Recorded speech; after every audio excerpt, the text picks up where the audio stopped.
మీడియాతో మాట్లాడుతున్నారు. లైవ్ చూద్దాం. ఎంట్రీ అయ్యే వీడియో సెల్ ఫోన్లో చాలామంది రికార్డ్ చేశారు. అక్కడ ఉన్న సోషల్ మీడియా, మీ మీడియా ద్వారా మీ ఛానల్స్ రికార్డ్ చేసిన బైట్స్ అవన్నీ కూడా అనలైజ్ చేసి క్రోడీకరించి ఒక 10 నిమిషాల వీడియో ఒకటి తయారు చేశారు. దయచేసి మీకు అది చూపిస్తాను. నేను దీని గురించి ఎక్కువ కమెంట్ చేయదలుచుకోలేదు. అది చూసి మీరే ఒకసారి మీరు ఆలోచించుకోండి, నిర్ణయించుకోండి ఏం జరిగిందో. ఒక్క నిమిషం, కెన్ యూ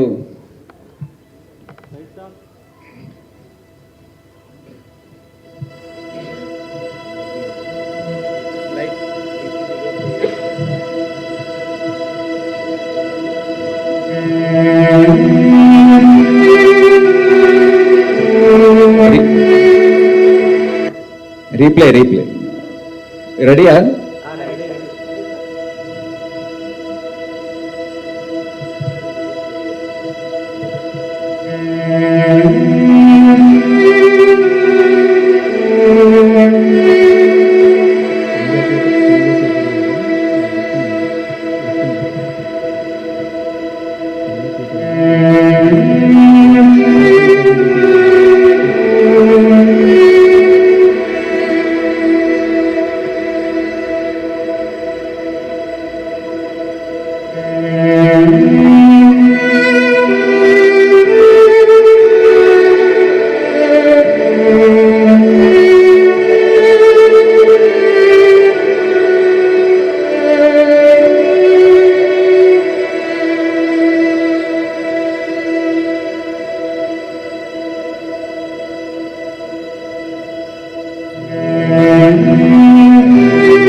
అంతకుముందు సిట్కి ఏసీపీ కొద్దిగా డిలే అయింది.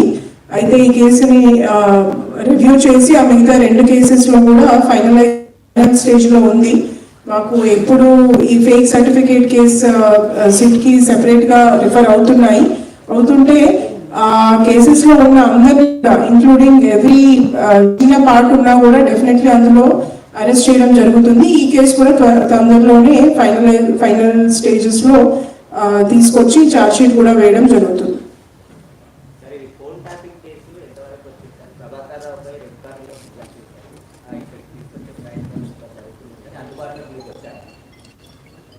దాంట్లో ప్రయత్నాలు జరుగుతున్నాయి. ఎందుకంటే ఇది చాలా సుదీర్ఘమైన ప్రాసెస్. అది రెడ్ కార్నర్ నోటీస్, దానికి ఎన్నో కండిషన్స్ ఫుల్ఫిల్ కావాలి. సో దాంట్లో సిబిఐ కాదు, Ministry of External Affairs involve ఉంటుంది, US consulate, US embassy plus Government of United States of America. So అందరితో లైజనింగ్ జరుగుతుంది. వాళ్ళు కొన్ని క్లారిఫికేషన్స్ అడిగారు, 3 సార్లు అడిగారు, 3 సార్లు కూడా ఇవ్వడం జరిగింది. అది ప్రాసెస్లో ఉంది. మొన్న కూడా మా టీం వెళ్ళొచ్చింది ఢిల్లీకి. సో తొందరలో వాళ్ళు రెడ్ కార్నర్ నోటీస్ ఇష్యూ చేస్తారని అనుకుంటున్నాం. దాని తర్వాత అది ఫస్ట్ కండిషన్. దాని తర్వాత అది నెక్స్ట్ స్టేజ్కి ఎక్స్ట్రడిషన్ రిక్వెస్ట్ కానివ్వండి, ప్రొవిజనల్ అరెస్ట్ వారెంట్ కానివ్వండి, ఇవన్నీ కూడా వాళ్ళు జారీ చేయడానికి వీలు ఉంటుంది. లేదండి, అది మేము కూడా పేపర్లో చదివాం, కానీ అటువంటి మేము యుఎస్ కాన్సులేట్ జనరల్ని అడగడం జరిగింది. వారికి కూడా ఎటువంటి సమాచారం దీని గురించి లేదు. సార్ ఇక్కడ రవి సార్, నమస్తే తెలంగాణ. ఇక ముందు sir cyber crime sir, online betting అనేది మన స్టేట్లో బ్యాలెన్స్. ఆన్లైన్ బెట్టింగ్ మీద కొంతమంది ఇన్ఫ్లుయెన్సర్స్ అడ్వర్టైజ్మెంట్ చేస్తారు సార్. ఇలాంటివి మీ నోటీస్కి వచ్చినాయి, అలాంటి కేసులు చేసిన వాటి మీద ఏముంటుంది సార్? సార్ సేమ్ అదే దాని continuation sir. Ravi NTV sir. రీసెంట్గా ఇన్స్టాగ్రామ్ వేదిక కూడా చాలా మంది రోడ్ల మీద డబ్బులు వెదజల్లడం, మా పేరుతో కొన్ని ప్లేసెస్లో మేము డబ్బులు తెచ్చాం వెళ్ళి తెచ్చుకోండి అని చెప్పడం, లేకపోతే బసవతారకం క్యాన్సర్ హాస్పిటల్ దగ్గర ఒక్కొక్కరికి 2000 రూపాయల నోట్లు ఇస్తూ ఉంటాం. కానీ చివరికి వచ్చేసరికి మా టెలిగ్రామ్ యాప్లో మమ్మల్ని సబ్స్క్రైబ్ చేసుకోండి, లింక్ ద్వారా వెళ్ళండి అని చెప్పి బెట్టింగ్ యాప్స్ను ప్రమోట్ చేస్తున్నారు. అందులో చాలా మంది యంగ్స్టర్స్ ఎక్కువగా ఉంటున్నారు సార్. అవును, ఇటువంటివి చాలా జరుగుతున్నాయి, బాధాకరం. చాలా సిల్లీ యాక్షన్స్ అన్ని కూడా చేసి వీడియో పెట్టడం, అది వైరల్ కావడం, అదో పెద్ద న్యూసెన్స్ అయిపోయింది. ఏ పిచ్చి చేసైనా చేసుకోవడం, ఇంకా ఎంత పిచ్చిగా ఉంటే అంత ఎక్కువ వైరల్ అవుతుంది. కాబట్టి మన జనం తప్ప ఏంటో తెలియదు. సో ఇటువంటి జరుగుతున్నాయి. ఎక్కడైతే మేము పట్టుకోగలుగుతున్నామో ఇమ్మీడియట్ గా మా టీమ్స్ ఉన్నాయి. మేము ఒక social media action squad of Hyderabad అని ఫామ్ చేస్తాం. ఇటువంటి పిచ్చి చేష్టలు చేసినప్పుడు, చాలా అబ్యూజివ్ గా వేసినప్పుడు కూడా ఈ యాక్షన్ స్క్వాడ్ అనేది రంగంలో దిగి cyber crime police station coordination తో వారిని పట్టుకురావడం అంతా జరుగుతుంది. ప్లస్ ఈ ఆన్లైన్ బెట్టింగ్ కూడా మేము కూడా చాలా దానిపైన స్పష్టమైన చట్టం ఉండకపోవడం, ప్లస్ రిమోట్ గా ఇది జరగడము, మాస్క్ ఐపీస్ వాడుకుంటూ ఇది చేయడము, ఇదంతా కూడా చాలా కష్టమవుతుంది. ఉదాహరణకు మేము రాజస్థాన్ మరియు గుజరాత్ నుండి సైబర్ క్రైమ్ డీసీపీ ఆధ్వర్యంలో టీమ్స్ వెళ్ళి వాళ్ళని తీసుకొచ్చే సందర్భంలో ఏదైతే కష్టాల్ని ఎదుర్కొన్నారో వాళ్ళు, అక్కడ లోకల్ పబ్లిక్, గ్రామస్తుల వాళ్ళ దాడులు, లోకల్ పోలీస్ సహకరణ, ఇటువంటివన్నీ కూడా ఎదుర్కొని వీళ్ళని పట్టుకురావడం జరుగుతుంది. సో ఈ ఆన్లైన్ బెట్టింగ్, ఆన్లైన్ గేమింగ్, ఇవన్నీ కూడా అవే కేటగిరీలో పడుతున్నాయి. It's not at all easy to investigate this crimes. అందుకే నంబర్స్ పెరుగుతూ ఉన్నాయి. కానీ మేము ఈ సంవత్సరం దాదాపు 526 మందిని అరెస్ట్ చేశారు సైబర్ క్రైమ్ పోలీస్ స్టేషన్ ద్వారా. కవిత, మీరేమన్నా దీని గురించి చెప్పదలుచుకున్నారా?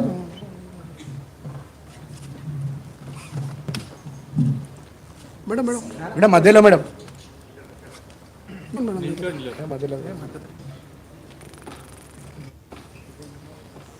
అందరికీ నమస్కారం. సార్ చెప్పినట్టు ఆన్లైన్ బెట్టింగ్ అనేది VPN యూజ్ చేసి ఐపీస్ మాస్క్ చేసుకొని వేరే ప్లేసెస్ నుంచి జరుగుతుంది గేమింగ్ అనేది. అట్లాగే కొన్ని స్టేట్స్ లో కూడా ఇది అలౌడ్, గోవా ఇంకా కొన్ని స్టేట్స్ లో కూడా ఇవన్నీ కూడా యూజ్ చేసుకొని ఆడుతున్నారు ఆన్లైన్ లో.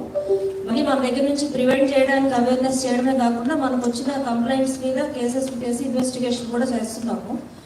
లాస్ట్ జనవరిలో ఒక డెఫాబెట్ అని బెట్టింగ్ యాప్ దాని మీద ఒక కేసు బుక్ చేసి ఢిల్లీ నుంచి అరెస్ట్ కూడా చేసి తీసుకురావడం జరిగింది. దాదాపు 1,40 lakhs అమౌంట్ కూడా సీజ్ చేసాం వాళ్ళ దగ్గర దొరికినప్పుడు. సో దీని మీద అయితే కంటిన్యూ అవుతుంది, ఎఫర్ట్స్ అయితే కంటిన్యూ చేస్తున్నాము. మనకి కంప్లైంట్స్ వచ్చినప్పుడు ఇన్వెస్టిగేషన్. సార్ ఇక్కడ Ratna Kumar sir, Raj News. Transgenders అంటే కొంత పబ్లిక్ దూరంగా జరిగేటువంటి ప్రయత్నాలు చేసుకుంటారు. ట్రాఫిక్ సిగ్నల్స్ దగ్గర కనిపించినా సరే, బయట ఎక్కడైనా కనిపించినా సరే కొంచెం దూరం జరిగే ప్రయత్నాలు చేస్తుంటారు. అట్లాంటిది ఇవాళ 39 మందికి 15 రోజుల పాటు శిక్షణ ఇచ్చి వారికి ట్రాఫిక్ హోంగార్డు బాధ్యతలు అప్పచెప్పి ఫీల్డ్లోకి పంపించేస్తున్నారు. సో వారికి ఉపాధి కల్పించాలన్న ఉద్దేశంతోనే ఇది చేస్తున్నారా, లేకపోతే వీరిని పెడితే పబ్లిక్ కొంత భయపడేటువంటి ఉద్దేశం అనేది ఉంటుందా? ఎందుకు ఈ యొక్క ఎక్స్పెరిమెంట్ అనేది దేశంలో మొదటిసారి మనకు చేయాలనిపించింది? దీని వెనకాల ప్రధాన ఉద్దేశం ఏంటి సార్? దీని వెనకాల ప్రధాన ఉద్దేశం మీరు స్పష్టంగా అర్థం చేసుకోవాలి. ఈ ట్రాన్స్జెండర్స్ కమ్యూనిటీ అనేది మీ అందరు తెలుసు. వారితో డిస్కషన్స్ చేసిన తర్వాత కూడా మాకు కూడా చాలా అవగాహన వచ్చింది. వీరు చిన్నప్పటి నుండి కూడా వారి సొంత కుటుంబ సభ్యులతో, పక్కకున్న మిత్రులతో, నేబర్స్తో అందరితో కూడా వీరు వివక్షకి గురైన వారు. అంటే వీరిలో కొద్దిగా వేరే విధంగా బిహేవియర్ ఉండడంతో తక్షణమే ఫ్యామిలీ మెంబర్స్, కుటుంబ సభ్యులు కూడా వారిని దూరం పెట్టడం, ఎవరైనా ఇంటికి వస్తే వీరికి చెప్పడం మీరు బయటికి రావద్దని, లేకపోతే ఏదైనా ఫంక్షన్స్ వెళ్ళినప్పుడు వీరిని తీసుకుపోకపోవడం అనేది, దాని ద్వారా వీరికి మెల్లమెల్లగా అర్థమైంది, అరే మాలో ఏదో తేడా ఉంది. అది వారి తప్పు కాదు, అది nature's whatever action it was. So దానికి ఇన్ని రోజులు ఏ విధంగా వీరిని సమాజంలో కలపాలి, ఇంటిగ్రేట్ చేయాలి అనేది చాలా మంది ఆలోచిస్తున్నారు. ఇది ఒక పెద్ద సమస్యగా మారింది. నేను అనుకుంటున్నాను ఇది చాలా ఇన్నోవేటివ్ ఆలోచన, ఇది చాలా విప్లవాత్మకమైన ఆలోచన, వినూత్నమైన ఆలోచన. ఇది give them an opportunity to integrate with society. ఒక ప్రాపర్ ఒక గవర్నమెంట్ జాబ్ ఇచ్చి మీరు ఇది చేయండి, ఈ డ్యూటీ చేయండి. ఎందుకంటే వారు ఎక్కువ బయటనే ఉంటారు, మనం చూస్తాం కదా, ట్రాఫిక్ దగ్గర అడుక్కోవడం ఇదంతా చేస్తుంటారు. రైట్, అందుకే the most suitable job for traffic signals దగ్గర ఉన్న పరిస్థితులు తెలుసు. సో డిస్కషన్లో ముఖ్యమంత్రి గారు, క్యాబినెట్ మినిస్టర్స్ అందరు కూడా వారి అభిప్రాయం, మేము కూడా అందరు చాలా పెద్ద ఎత్తున డిస్కషన్ జరిగింది దీని గురించి. సో దాని తర్వాత ఒక పైలట్ ప్రాజెక్ట్ లాగా చేసి చూద్దాము. దాని తర్వాత ఒక నిర్ణయం తీసుకుంటే రిజల్ట్స్ బాగుంటే అది వేరే డిపార్ట్మెంట్స్లో కూడా వీరికి ఉపాధి అవకాశాలు ఇచ్చే అవకాశం ఉంటుంది. ఎందుకంటే ఇంకోవైపు మన కంప్లైంట్స్ కూడా వస్తుంటాయి. పెళ్ళిళ్ళు లేకపోతే ఏదైనా ఫంక్షన్ జరిగిన సందర్భంలో ఆ ఇంట్లోకి వెళ్ళి ఎక్స్టార్షన్ చేస్తున్నారు, భయపట్టిస్తున్నారు, షాప్స్లో వెళ్ళి భయపట్టిస్తున్నారు, ఎక్స్టార్షన్ కంప్లైంట్స్, ఆ కంప్లైంట్స్ కూడా ఒకవైపు నుంచి వస్తుంటాయి. So how to deal with this issue? ఎందుకంటే వారికి ఎటువంటి మార్గం, ఎటువంటి దారి చూపించకుండా ఒకే విధంగా వారి గురించి ఆలోచించడం, వారిని అదే విధంగా ట్రీట్ చేయడం అనేది సరైన పద్ధతి కాదు. ప్రభుత్వాలది ఆ విధంగా ఆలోచన ఉండదు. అందరికి అవకాశాలు రావాలి, సమానంగా రావాలని ఉంటుంది. సో ఆ విధంగా వీరికి ఒక అవకాశం ఇవ్వాలి, జీవన ఉపాధి ఇవ్వాలి అనే అంశం అనేది దీని ప్రధానంగా ఉంది. భయపెట్టడానికి ఏం లేదు, ఏం చేయరు కూడా. ఇప్పుడు మీరు చూసారు కదా, డ్రిల్ చేశారు. ట్రైనింగ్ ఇస్తే తప్పకుండా వారు కూడా మారుతారని మేము కూడా ఆశిస్తున్నాం. వచ్చే రోజుల్లో చూస్తాం.